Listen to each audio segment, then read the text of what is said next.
خۆشەویستان تەوەری یەکەمی بەیانی باش کوردستان تایبەت کراوە بە بژێوی ڕزق لە داهات و بژێوی ژیاندا و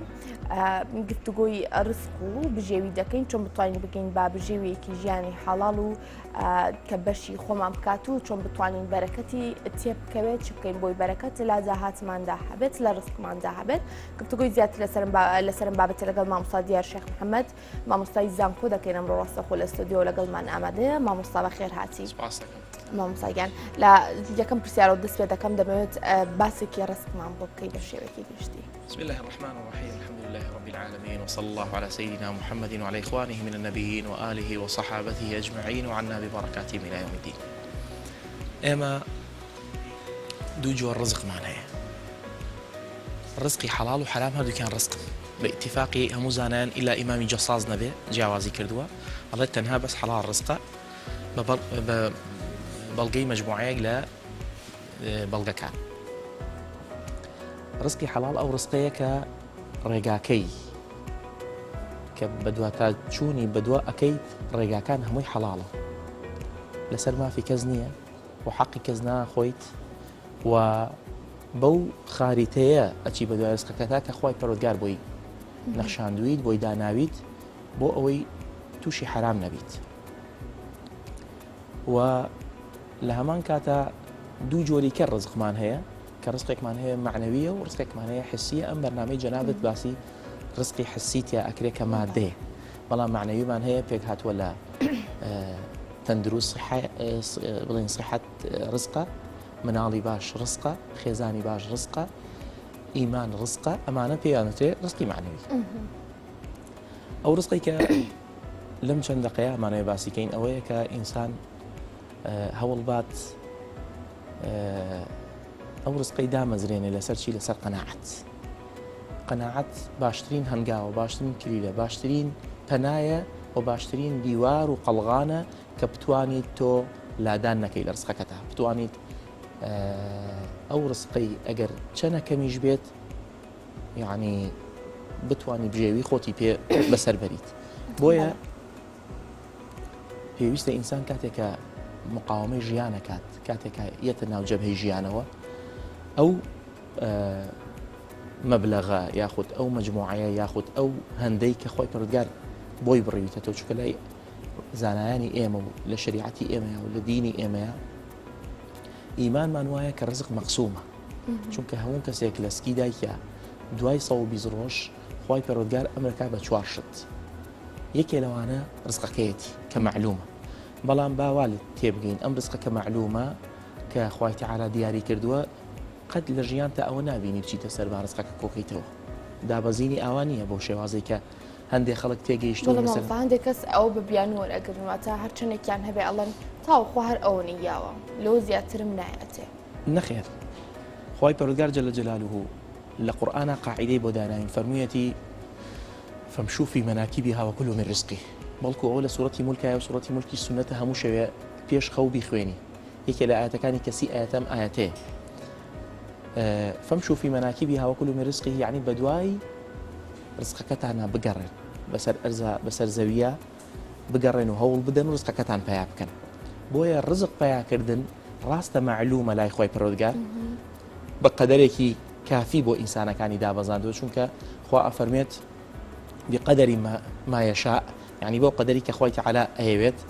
بۆ لەبەرەوەی ئەگەر زۆر بوایە لەبەغەو فی الأرض. قورئان ئەفەرمێ یعنی تووشی شتی خراپە بوون ئەگەر بە هەوەسی خۆی بووە یاخود هەموو کەسێک خۆی پەروەردگار ڕزقێکی زۆری بدایەتێ، یعنی لەوەی ژاخوا مەسلحەتی مرۆڤەکانی لە یەکداوەتەوە. بۆیە ڕزق پیاکردن چوون بە دوای ڕزقا سیاسەت و دیپلۆماسیەت هەوێ، عەقلیەت هەوێ، ژیری ئەوێت، ئەبێ ئینسان هەوڵ بات لەگەڵ ئەو قەناعەتەی کە قەناعەتی هەیە بۆ ڕزقا ئینسانە بێت وەکو پێغەمبەرمان چۆن فەرمی ئەگەر داوای بەهەشتان کرد داوای فردەوس بکەن، ئەگەر داوای ڕزقم کرد داوای زۆر بکەم، بۆ لەبەر ئەوەی چەنە ئینسان هەوڵ بات پەیای کات بە حەڵاڵی و دەستی مقابلی پێ بگرێت، یارمەتی مقابلی پێ بدات، مناڵەکانی پێ ببوژێنێتەوە یاخود یارمەتی مناڵەکانی پێ بدات، یان نەبێ بەبار بەسەر کەسەوە بەڵکو ئەم هەوڵ بدات یارمەتی مقابل دە خۆی ئەو کەسە خۆشەویستی خۆی پەروەردگارە جەل جەلاله بۆیە ئەسڵ ڕزقی ئێمە چەنە معلوم بێ و چەنە خۆی تەعالا بڕاندە بێتەوە ئەبێ بچین بە دوایە چوون بە دوایەکەیە ئیتر ئەمە بە شێوازی جیاواز لە ژیانە هەیە دکتۆرە پزیشکە بڵین هەیە حەماڵە هەیە بەقاڵە هەیە خەیاتە هەیە دەلاکە هەموو ژمان پرۆسەکە خزمەتی پرۆسەکە ئەەکەی پرۆسی ژیان هەموو ژمان محتاجین بە یەکتری ڕاستە ئەو پزیشکە ئێمە محتاجینی بەڵام ئەویژە بێدا بەزێ بەقالەکەی بکە و خەیاتیەکەی بچێ و جرەکەی بدا بە دوورین و بچێ بۆ لای دەلاک و هەمومان ئاوا خۆی تەعالا یەکتری بۆ تەسخیر کردوین بۆ یەکتری بۆ ئەوەی هەمومان ئەم پرۆسەیە بەرین بەڕێوە مامۆستا دەمێ بێمە سەر باسی تەماحکردن لە ڕزقا بۆ منەت تەماح زیاد بێت لە ڕزقا هەروە لە قسەکانیش ئاماژوو بۆ کرد پێغەمبەر درود و خال لەسەر بێ فەرموویەتی کە هەمیشە داوای باشترینەکان بکەین ئەمەش ناچێتە قاڵبی تەماحەوە تەماح ئەو معنایی کە خەڵک لێ تێگەیشتووە یاخود ئەو معنایی کە ئیسە باوە لە ناو خەڵکە ئەوەیە کە لەسەر حسابی تۆ بێ کە لەسەر حسابی مقابل بێ کە تەماح من بمێ ڕزقێک پیاکەم ئیتر هەرچی وەسیلەیە یعنی هەموو وەسیلەکان بگرمە بەر و یعنی مەبدە نەبێ لای من غایم ئەوە بێ پارە کۆکەمەوە غایم ئەوە بێ سەروەت کۆکەمەوە غایم ئەوە بێ پارەم دەستکەوێ بۆیە لەسەر حسابی هەرچیەک بێت لەسەر حسابی هەچ کەسێک بێت و هەر شتێک من پێشێلی کەم لە پێناوی خۆمە ئەمەیە تەماح بەڵام ئەگەر تەماح بۆ معنایە بێ کە ئینسان کۆڵنە دەربێ و هەوڵ بدات گیرفانی پڕتر کات پڕمان هەیە و پڕترمان هەیە ئەمە مباحە لە شریعەتی ئیسلامیە بەڵکو ئەمە خۆی پەروەردگار جەل جەلاله دەستخۆشی لێ ئەکا و پێغەمبەر عەلەیهی سەڵاتو وەسەلام کەذالک بۆیە پێغەمبەری خوا عەلەیهی سەڵاتو وەسەلام فێری سەحابەی ئەکرد کاتێک کە میراتیان هەبوو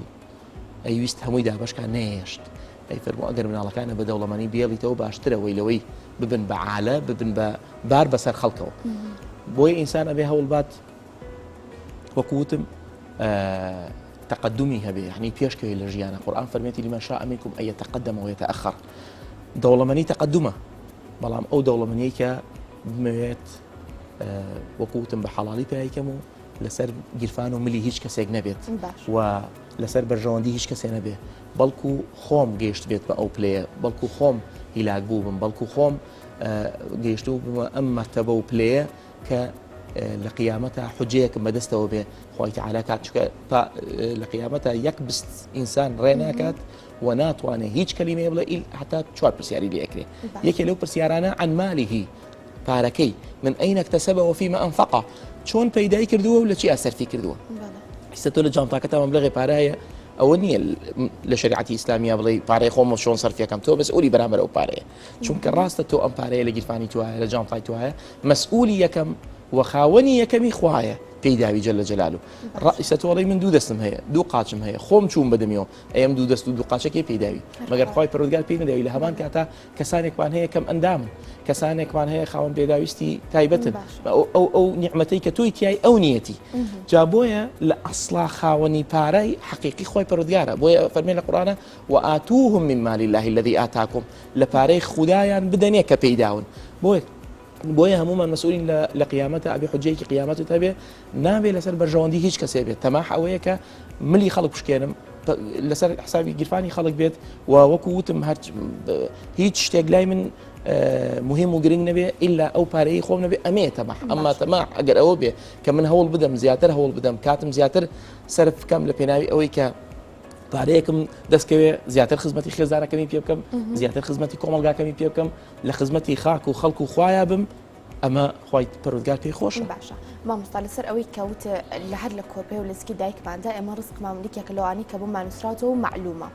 باشە هەندێک کەس بۆ ماوەیەکی زۆر بۆ ماوەی 20 ساڵ بۆ ماوەی 30 ساڵ کار دەکەن لە ژیانیاندا بژێوی ژیانیان زیاد ناکە هەر ئەوەیە کە هەموو ڕۆژێک کۆری دەگرێت دەگەنە خاڵی بێهیوابوون و ئەڵێن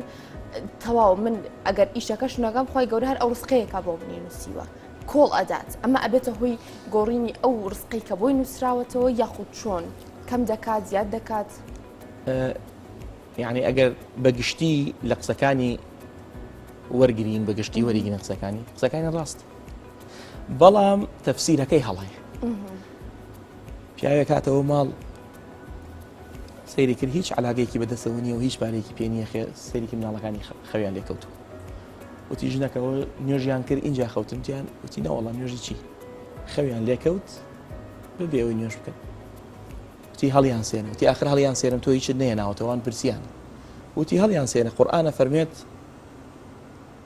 وأمر أهلك بالصلاة واصطبر عليها لا نسألك رزقا أما سورة طه آية أمر كبا خيزانة كدبان يشبكن داواي رزق ليناكين نحن نرزقك والعاقبة للتقوى إيه ما رزقت في أدين لا أصلا بيروكا كي راسته بيروكي أو بياور راسته بلام إنسان أبي كول ندات هول بدأ قاعديك ماني القرآن لسر زاري موسى عليه السلام أفرمين لا أبرح حتى أبلغ يعني كول نادم هتا نقم ناس ربيم ناحي مو هتا نقم إنسان أجر همو درقا كان بقريت وهمو الرقا كان بقريت وكول ندات خوانا أميدينا كان جل جلاله نابي من لبياني ودرت شوم سعد وانزيني وروب قرن ولا ما هيك مدستكو حتى آخر شت من هولا دندوي أجر نبو أما أمري إخوة تداخلي تياكر دوا جل جلاله بوي أبي إنسان هول بدات يعني قانع بيبوي كهيتي بلام لقال أويجا قانع قناعتي نبي بوي كبيايدكات والكو زياتر بيابكات والكو بيروكي بيقوري ريقاكي بيقوري إيشاكي بيقوري يعني كات جرينجا 24 ساعات بان هي تو أبي لم 24 ساعات هي بزاني ساعاتي كان بياكيت لمقابلها كسي كهيا ساعاتي دوقاتي تو ورقري بزانا أسباب شيء هو كارت شيء أجر مسألة شهادة أو هيتي تونيتا أما بخرا أو لا هو بلا راستكي أجر مسألة خبرية أو هيتي تونيتي بخرا أو لا بلا راستكي أجر هموي أبي أوا يك بقريت بدوايا بو أوي بالي خود مرتاح بو أوي مشكي خود مرتاح كي وهول بديت لكمترين كاتا زورترين داهاتت هبه باشا ما مصطفى بركات لرزق داتشيا بركات لبجوي داتشيا بركات للرزق مثلا لهندي فرموديها باس كراوه بو نمونه خواي فرقال جل جلال بيغمري خو عليه الصلاه والسلام فرميهاش كسي صيغي الرحم نشرين هم تمني دريجه به وهم رزقي زوره به يعني من إيسا تلفوني لقل دايك ما بكم تلفوني لقل فور ما بكم خو هلا ويا قرار ناهد كمن أجلم أجر 6 صال من 17 صال ولا قالوا يجا جيرفان هيك تاني لبراوكم هو خو جيرفان تي هاتو اشتكوانيه وانما او ايمانيه كانسان لسريدا امزري ايماني ايمان كشرك شكريك كدا مزرا وبيلنا خا ان جاء او بالنريه به لقالوا يا قناعتك بدرست بيت ان جاء اويك ديتا بردستم بخطه وبلان صرف يكم بخطه وبلان ببرنامه من مامەڵی لەگەڵاکەم ئەوەیە اینجا بە حەڵاڵی پەیام کردووە ئەمەیە کە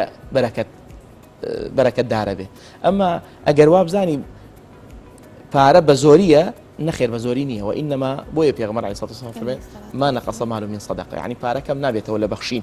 خۆ لە حەقیقەتی پارەکەی کەمە بێتەوە سەرجەناب بدە 1000 پێ 1000 نانەی بە فەقیرێ خۆ بۆ بە نۆ بەڵام لە ئەسڵ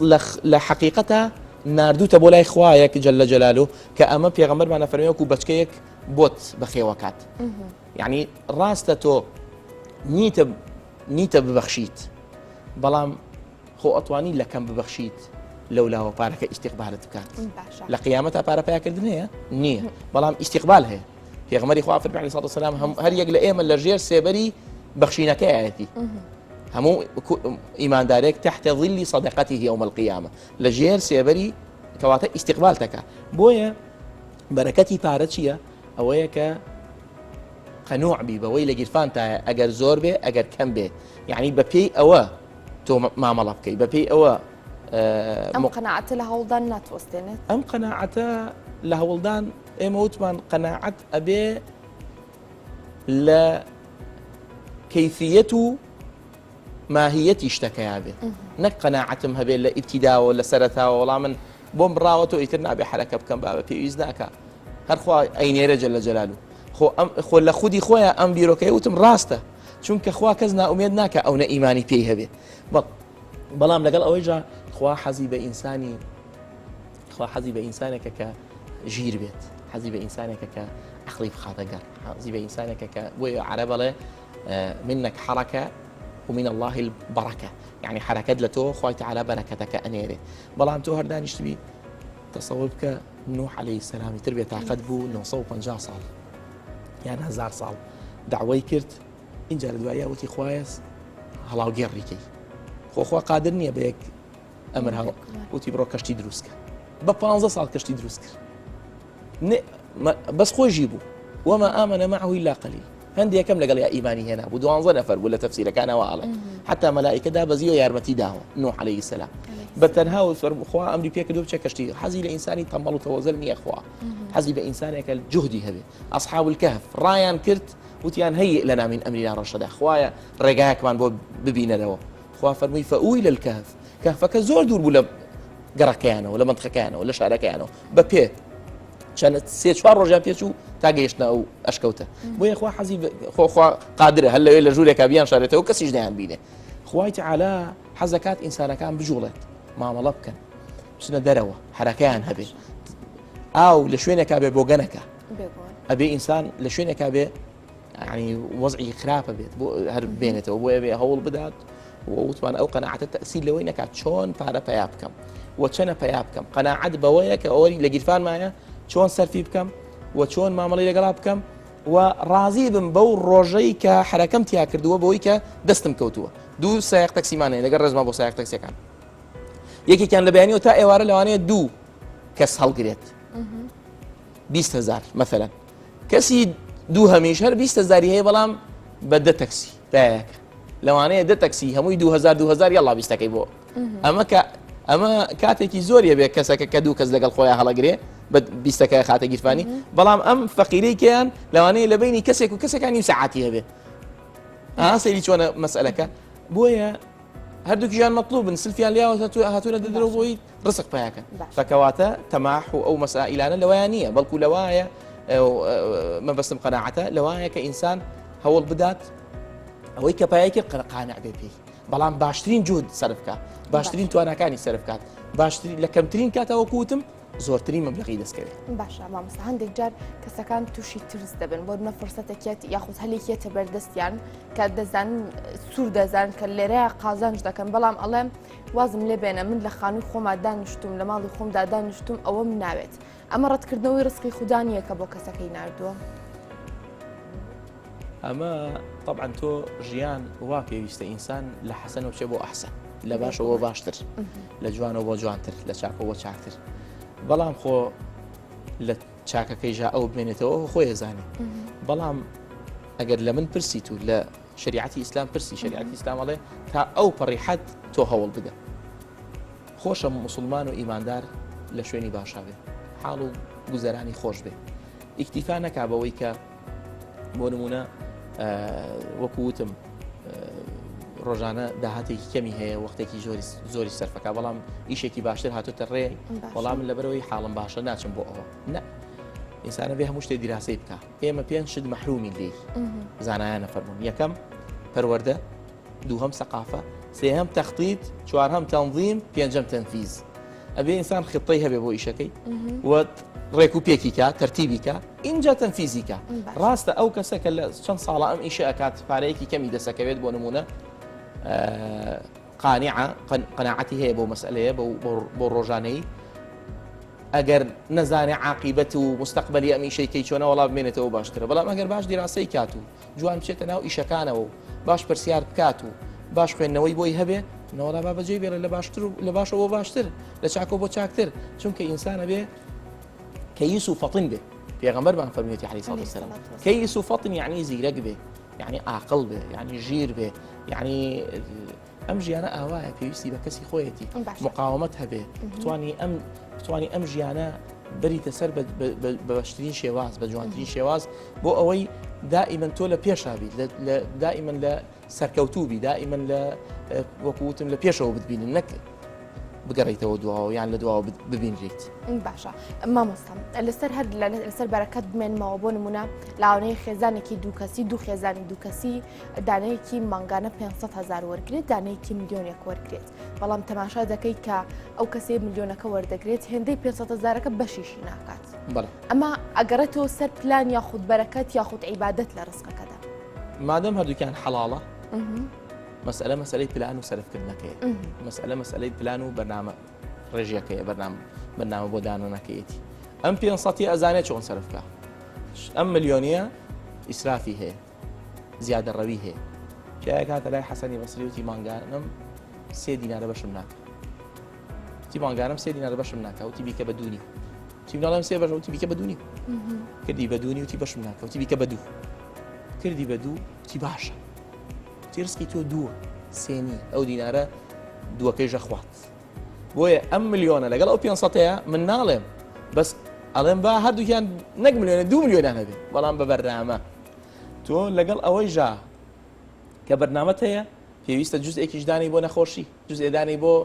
حاڵەتی ضروریەت و ئیستراریەت بەڵام لەگەڵ ئەوەی ژیان لا يؤمن أحدكم حتى يحب لأخيه ما يحب لنفسه دراوسێکەمان ئەگەر پێداویستی هەبێت یان محتاج بێت ئەگەر من هەم بێت ئەوە جزئێکە لەوەی کە لەسەر ئەو پارەی کە دراوە بە من ئەبێ من بەشێک بدەم بوو ئەگینا ئەگەر تەماحم